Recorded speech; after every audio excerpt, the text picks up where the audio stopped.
morning. Maaga pa kami paalis na. Magbe-birthday kami dito lang sa Tayak. Sabay exercise ko na rin.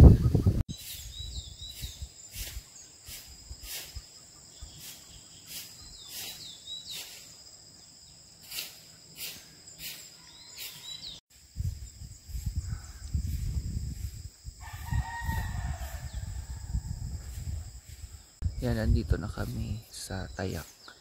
Malapit lang sa amin, mga 30 minutes away. Paakyat ng bundok.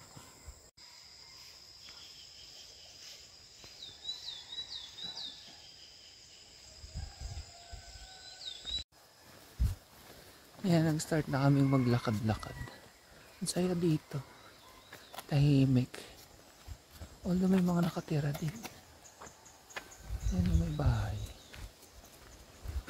Pero ang luwang ng kalsada. Ganda dito sa loob. Nakaka-relax.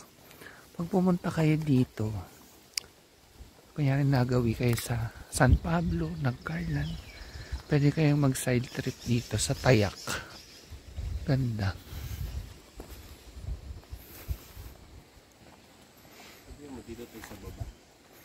Wala sa bandang baba kami. Wala pa kami dun sa papunta ng Noah's Ark. Sa pinaka taas may Noah's Ark na tinatawag. Doon kita yung buong Laguna.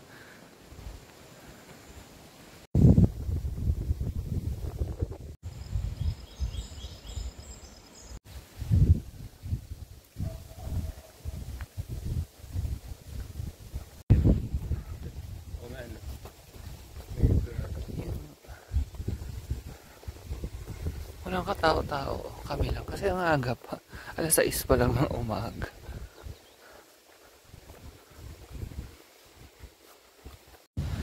Pag malamig, pinag-usapan namin, sobrang lamig. As in, ang lamig lang. Hindi ko ma-describe sa inyo, pero sabi ko, sana na na-feel nyo din yung na-feel namin sa vlog pag pinapanood. Basta yung pakiramdam na parang yung nagtutusok-tusok yung parang gano'n. Hindi ko ma-explain. Imagine niyo na lang nasa Baguio kayo, mga ganong level.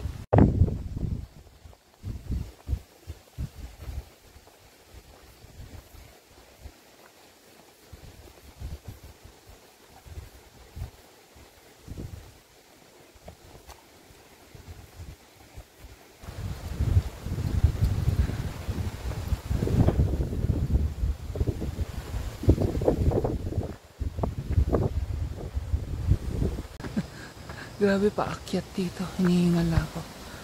Ayun, paakyat.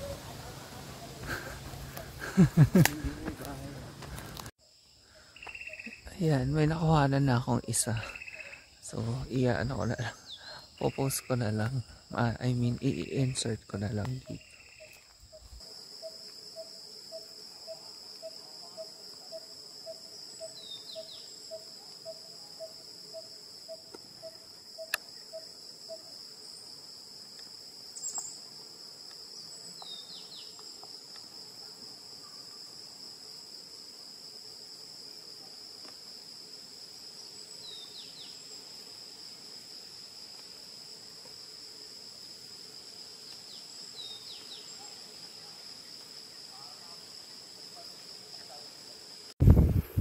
Oh, ang ganda ng view, no?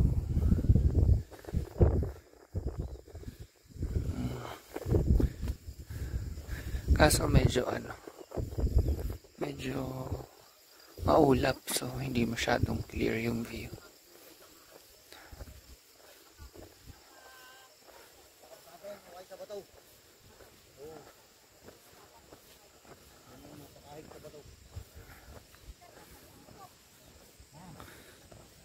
Yung naririnig sa background, mga farmers, nagtatanim kasi sila dito sa gilid ng gulay.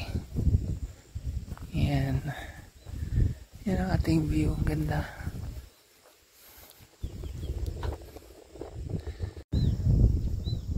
Maabot.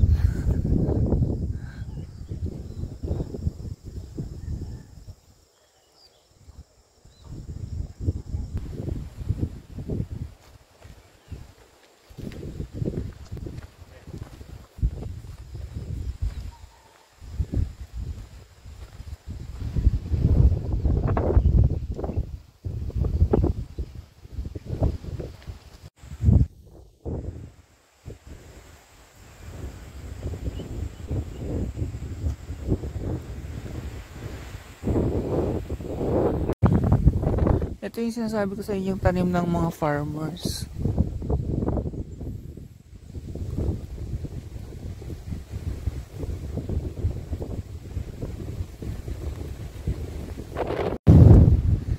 Wish ko lang kasama ko kayo. Sorry, nakalimutan ko kasi yung mic ko eh. Takatanga ko. Ang saya dito kasi ang lamig. Magdadala kayo ng jacket pag nandito kayo.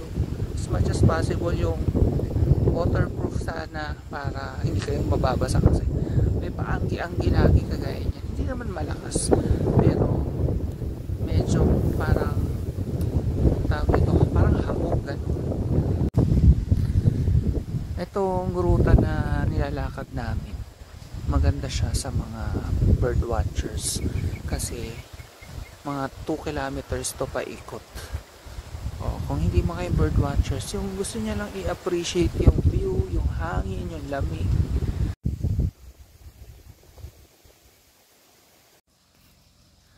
Nakakadalawa na ako. Mas marami si Mahal kasi mas mabilis yung mata niya. Hindi ko nga makita-kita itong pangalawa. Ang tagal-tagal yan tinuturo bago ko nakita.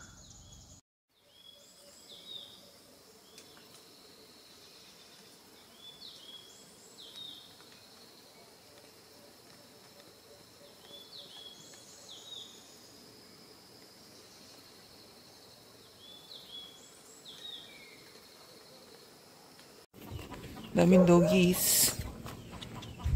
Awahin ganyan. Hindi ka kilala. Repolyo, sayote, at Chinese pechay. Okay. Bili tayo. Repolyo. Ayan, may mga nagtitinda ng gulay. Ang sayote. Naikot na namin yung 2 kilometers. Hindi na kami umakyat dun sa papuntang Noah's Ark kasi nga maulan tsaka madilim, baka wala rin kami masyadong makita daw, sabi ni Mahal. So kailangan daw pag maaraw tsaka kami akyat. Maliwalas.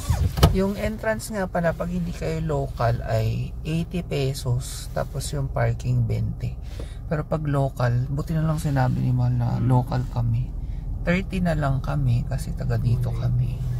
Hindi 70. Ha? Kasi ay 80 nga. 80 plus 20 ang parking.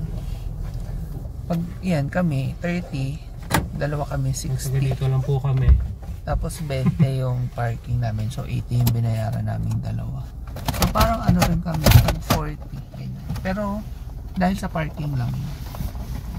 Pero nung una medyo nagulat kami 180 kasi hindi pa niya sinabi na taga dito kami. Nung sinabi ay lang pala 30. Kasi medyo mahal din ha. Yung 80 kung kunyari 10 kayo or 5 kayong pamilya, 400 na agad kayo plus parking for 20. Mahal siya actually. Buti na lang taga dito kami. So pag bumisita yung family mo, consider na taga dito din sila. Okay. Kasi ang mahal naman kung dalawa lang kami. Tapos sila 80 isa.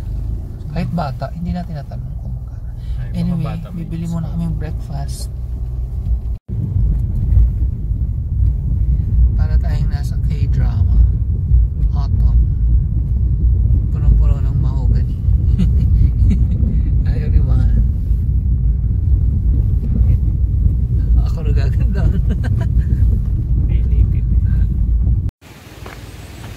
May nakita akong pako, bili tayo.